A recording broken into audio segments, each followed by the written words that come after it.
अभी भी मालूम हुआ है कि कराची ट्रैफिक पुलिस ने ई चालान सिस्टम के आदाद शुमार जारी कर दिए हैं। ट्रैफिक पुलिस के मुताबिक ई चालान सिस्टम के नफाज के बाद सिर्फ 6 घंटों में शहरियों के 1 करोड़ 25 लाख रुपए से ज़ायद के चालान आयद किए गए।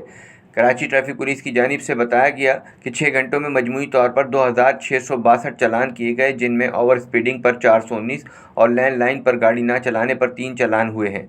रिपोर्ट के मुताबिक स्टॉप लाइन खिलाफ वर्दी पर 4, सीट बेल्ट खिलाफ वर्दी पर 1535, रेड लाइट क्रॉस करने पर 166 और हेलमेट के बगैर मोटरसाइकिल चलाने पर 507 चालान किए गए।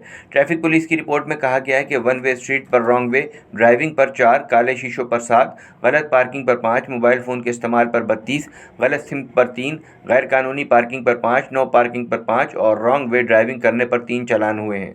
जी सही हो रहे चालान ये। इसमें ये कि हमारी ट्रैफिक की बेहतरी होगी, निज़ाम अच्छा होगा, होने चाहिए।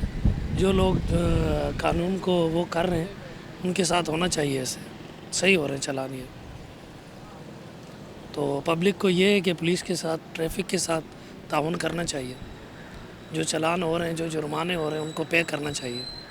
सही है, इसमें हमारे निज़ाम में बेहतरी आएगी, हमारे मुल्क जो है ना तरक्की की तरफ जाएगा।